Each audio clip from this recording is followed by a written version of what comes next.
be brought out into the light to be dealt with by society. It is our responsibility, I believe. I think those who work in the sex industry and those who particularly are warm to it, and they're very, very happy, need protection. I supported the bill for all the prostitutes I had ever known who were dead before the age of 20. I guess it took some political courage for me to support this. Why did I do it? Because I think it's the right thing to do. I think it's right in terms of the ethics of human dignity and decency. It's also about not judging human behaviour rather than promoting a particular industry. Decriminalisation of prostitution is a part of our policy. So we have a very strong view that around victimless crimes should in general be decriminalised, because we can't see a good reason why people should be made criminals for consenting adult behaviour. Shed the light on this grey, mysterious activity in the sex industry. So, for example, Occupational Safety and Health, which is a state agency which is there to improve health and safety in the workplace, has now produced guidelines for the sex industry, working with the Prostitutes Collective to produce them. The next stage to that will be a code which will be enforceable by law, which will be produced with the sex industry. So they're having to think about standards, whereas before they didn't.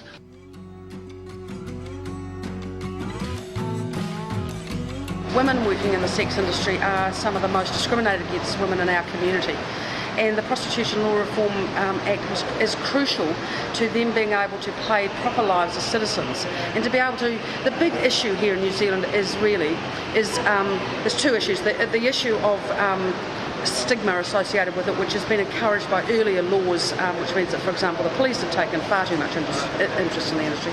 And the second issue that we've been looking at a lot is the exiting, of women being able to exit the industry when they don't wish to work there anymore, and to be able to then move into other jobs without that social stigma following them through to their new jobs.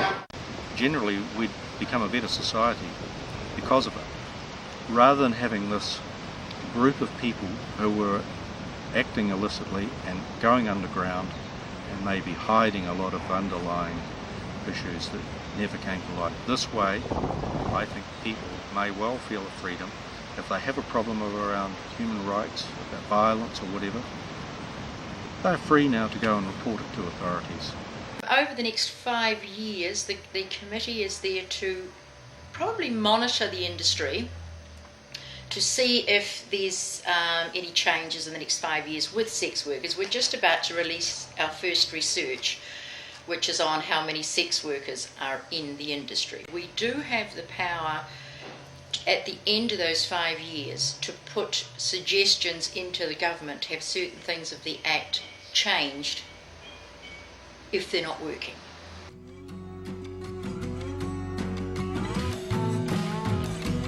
First and foremost, you've got to recognise that prostitution is work, and here are the terms and conditions of your work.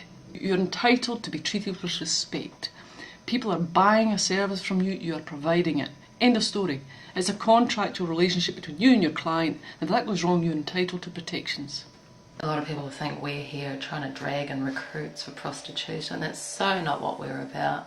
We're not promoting prostitution, whatever, at all. We are about harm minimisation. We are giving people the information that they need to make that decision whether to enter the sex industry or whether to stay in the industry as well. And there's actually been times that we have been the point of contact that has actually stopped them from entering the sex industry and potentially doing harm to themselves. And that's what we're about, that's what we do. A lot of people who opposed the Prostitution Reform Act used what we call the more arguments. They talked about more STIs, more violence, more crime, more organised crime, and one of the ones which they trot out now and again, which is just hard to prove, is that there would be more sex workers. As far as we can tell, in respect to the numbers of sex workers and the numbers of brothels, in terms of there being a massive increase, there hasn't at all. In fact, in some parts of the country, in our city, which is the capital, the numbers have decreased. Just watch out for more lies, I say.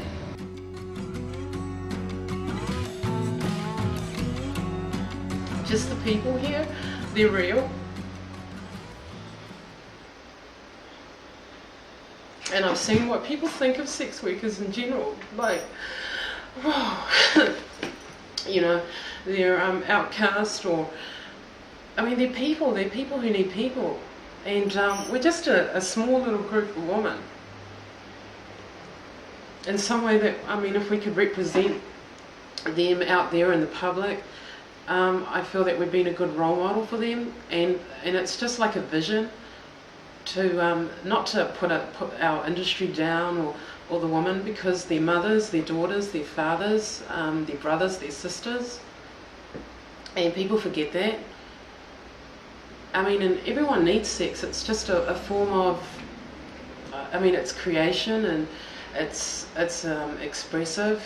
We've faced discrimination. I mean, finding our premises was not easy. I mean, I think that some landlords assumed that we were all going to be outside the door in fishnet stockings trying to entice men in, and you know, people have these wacky ideas about who you are and what you're doing, and sex worker, you must be having sex 24 hours a day. They don't see you as a human being that has other interests, does other things, is actually normal, you know. I look forward to the day when you can put on your CV that you've been a sex worker for, I don't know, 3-5 years, and your prospective employer can look at that and think, now this person is going to have some good skills. They're going to be a very good reader of body language. They're going to have a sympathetic disposition. They're actually going to be able to listen to people.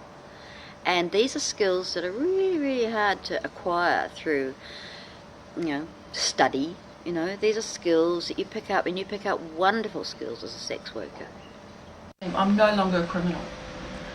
Right. I mean, I can't even put into words how that's raised my self-esteem. I lost custody of my daughter pure and simply for being a prostitute. The judge didn't like it, and the case got shut down. I have my daughter back. Well, given the political balance and nature of the debate in America, let me just say that I think Jesus Christ would have voted for that bill.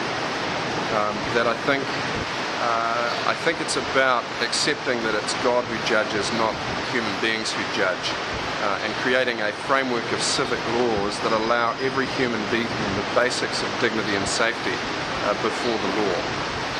And I think that would be my message to mainstream America. This is a civil rights issue, and it's a health and safety issue.